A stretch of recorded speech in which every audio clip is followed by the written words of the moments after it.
When everything's a little clearer in the light of day, and you know the night is always gonna be there anyway. I'll take the high.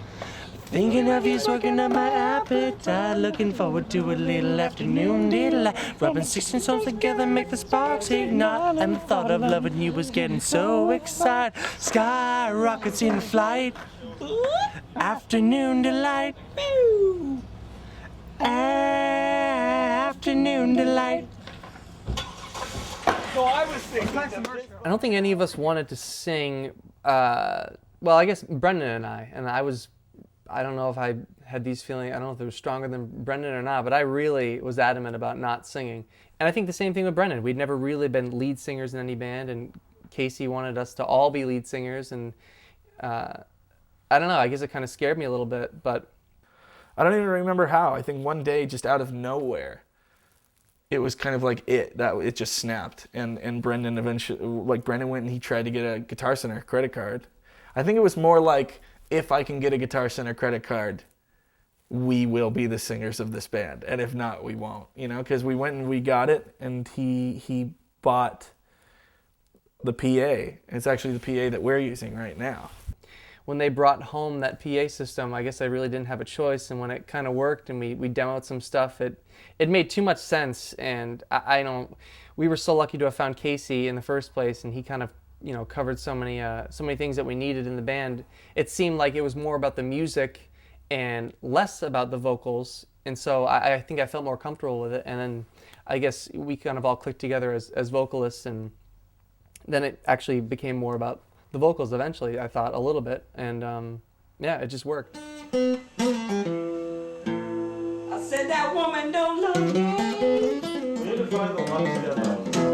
Since I met Casey, he's just been this information center for me.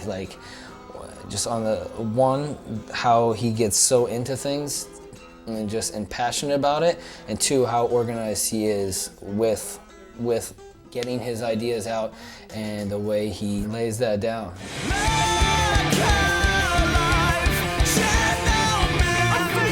Our writing process was kind of chaotic at first. It took us a while to figure it out. It was a fun process, and it's hard to really trace it in your mind. It's like,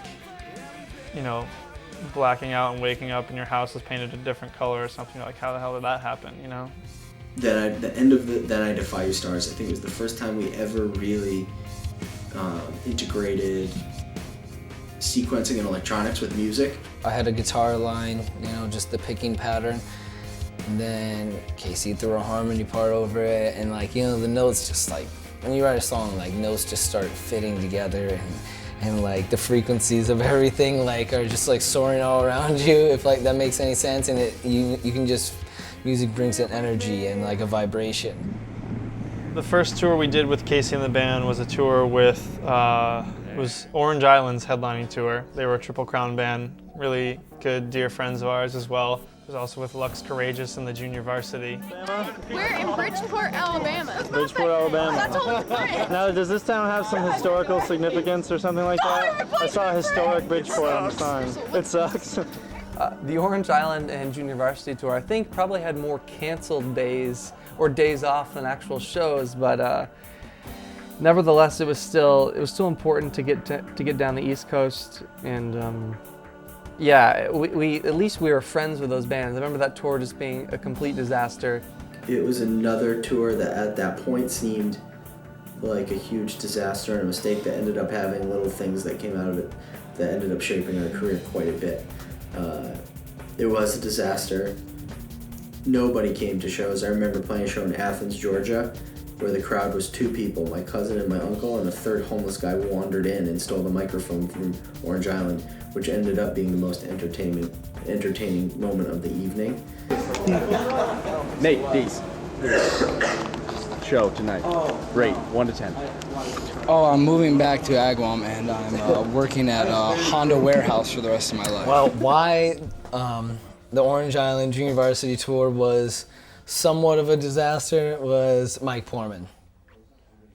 And This will be the part in the DVD where you insert the picture while I'm talking. It's a photo of all of us in a parking lot in Georgia where we were playing wiffle ball and getting wasted with a sign that either says "Thank you, Mike Portman" or "Fuck you, Mike Portman," one of the two, and it's all of us pouring beer out and flipping him off, and me with the wiffle ball bat between my legs flipping him off. So that was our thanks to Mike for booking the tour in a very tongue-in-cheek way. We were very appreciative of him helping us out, but we thought it would just be kind of a funny thing to send to him. I mean, on that tour, if you can picture being a band like in the style that we were, going into pizza shops and setting up in the aisle on the way to the bathroom and having people walk through your set, just to get to the bathroom. And that's basically what that tour was like. Literally, there would be someone walking by me as I'm playing my guitar and asking me to scoot over, so they can get by, kind of thing. It was the same kind of thing as your hopes are so high, and then it becomes very obvious the way the world really works, and it was really good for us, I think, because it could have only gotten better. Eighth. This is tape number 2. Here's Rand Man. We're heading to Judio Studios. Here with the boys. Remember, before we did our first EP, we had 4 songs total, I think, that we had really worked on and sent to Matt Squire to kind of check out. Matt Squire is the most important thing to ever happen to our band. I think I can say that for everyone equally. He definitely saved our band, turned us into a real band. And Matt Squire, when we met him, wasn't Matt Squire. He wasn't like Matt Squire, produced Panic at the Disco. He was just a good dude who made great records that when we heard the stuff that he was recording, we were like, how is this guy not like Bob Rock? His stuff sounds amazing. Matt Squire at that point was recording North Star in his studio and came out to hang out with us one night. Came to our apartment, drank a bunch of beers. He drove over to our studio place at probably 2 or 3 in the morning because we're like, yo, Squiz, you gotta hear these songs. You gotta hear it. I remember him driving down a one-way street the wrong way. We finally get up there, played him the songs, played him Planning a Prison Break, played him Dead Men Tell No Tales, a couple other songs. And Squiz is a pretty straight shooter, and he, was pretty much just said, oh my God, Casey's brilliant, and the chemistry, unbelievable. So I was like, okay, this is great. The band is resurrected, and we shopped that demo, and it was really tough. People were kind of lukewarm. A lot of people who really liked the first lineup didn't like the 3 singers thing, and were kind of freaked out by it. So we landed them at Triple Crown. Fred's such a music lover and such a visionary guy, and really believed in it, and that's what we wanted. We wanted somebody who was like, okay, I get this, and I'm gonna just let it evolve naturally. This guy owns Triple Crown Records right here. So happy to don't do that. No. The songs really had a lot to them. There were great players, that was evident from the demo, and you just felt like they were gonna do.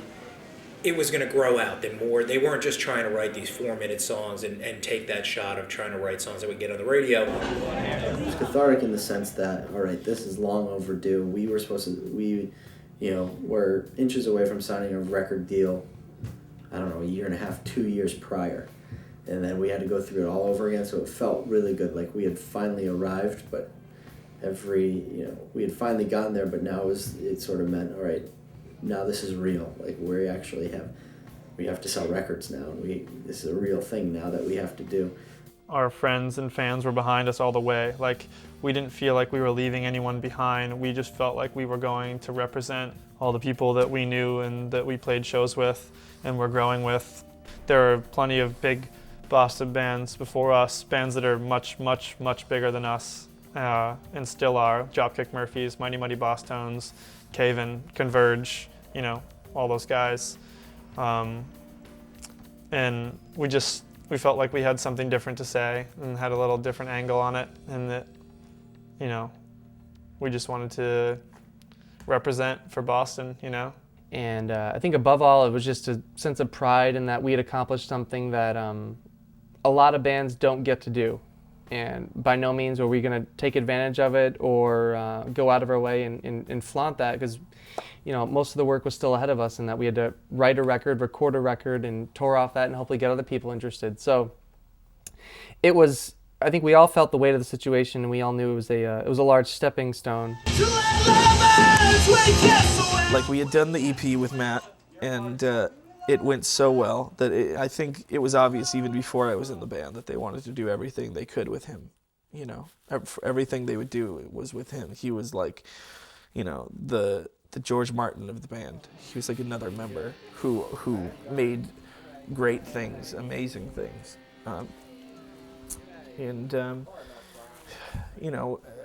We started with pre-pro, and I remember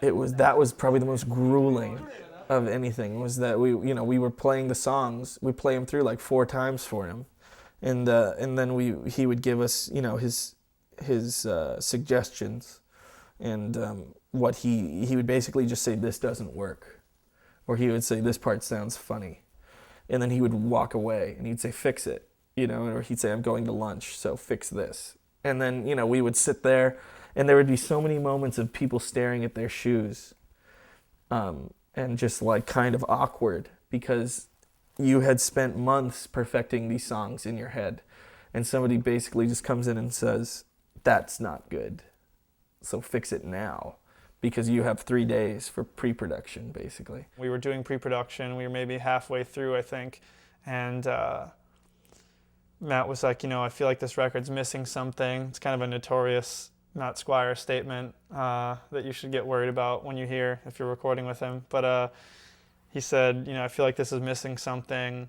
You guys need to write a song that's catchier, more to the point, that's not, off on all these weird tangents. Like, you need a hard-hitting, like, to the point song. And we fought him a little bit at first on it, but then we were like, hey, he's probably got a point. He knows what he's doing.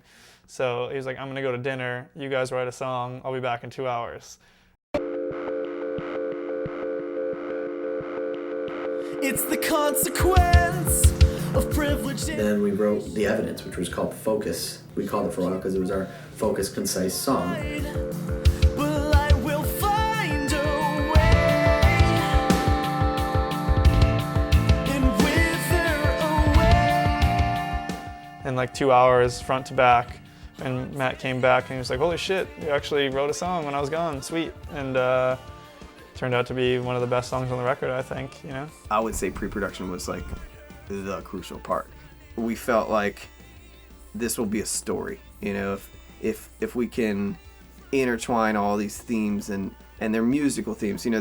There's guitar melodies that are in song 2 that end up as a vocal melody in song 8. I mean, if you really listen, it's an adventure, and that was the thought.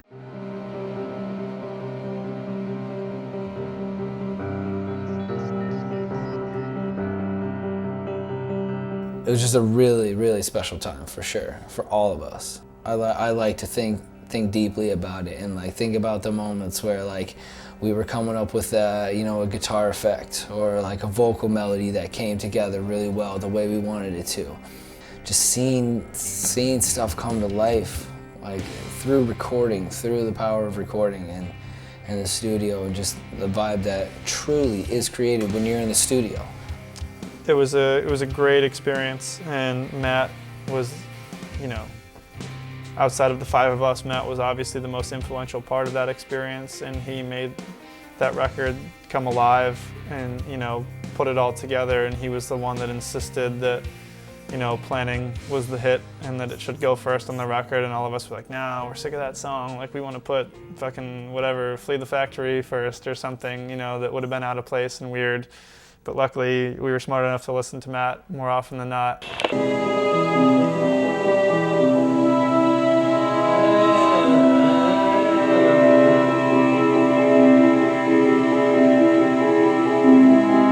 A lot of people would always say, I love your transitions or segues.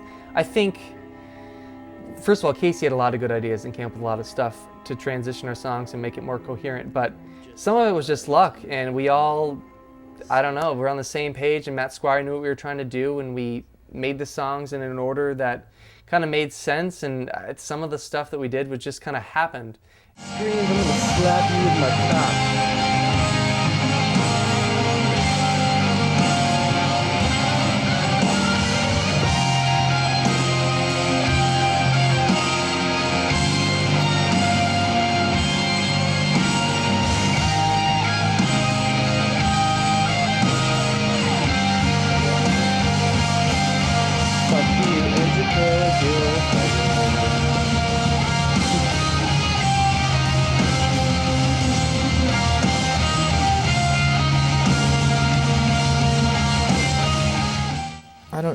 I don't know how to explain it or to like simplify it, other than that it was just like,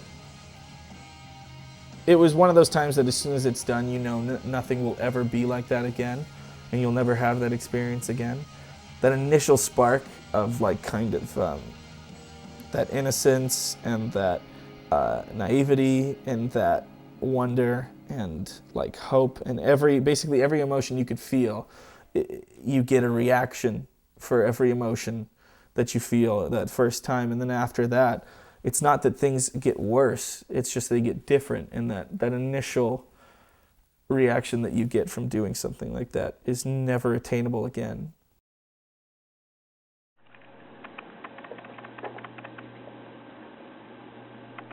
I just remember we were mixing our record, like a really important thing, and we all look over at the middle and mixing. You're playing music extremely loud.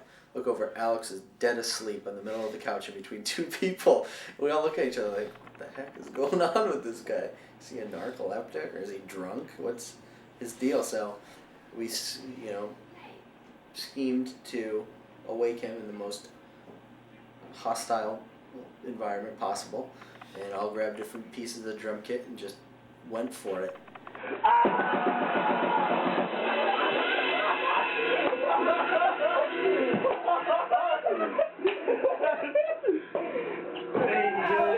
This has got to be a classic band prank. Someone, we're all in the studio just listening back, and there's a really comfy couch right behind almost every producer's speakers and their consoles. So Alex has passed out, and we gave him his. Did I look like I was gonna kill him?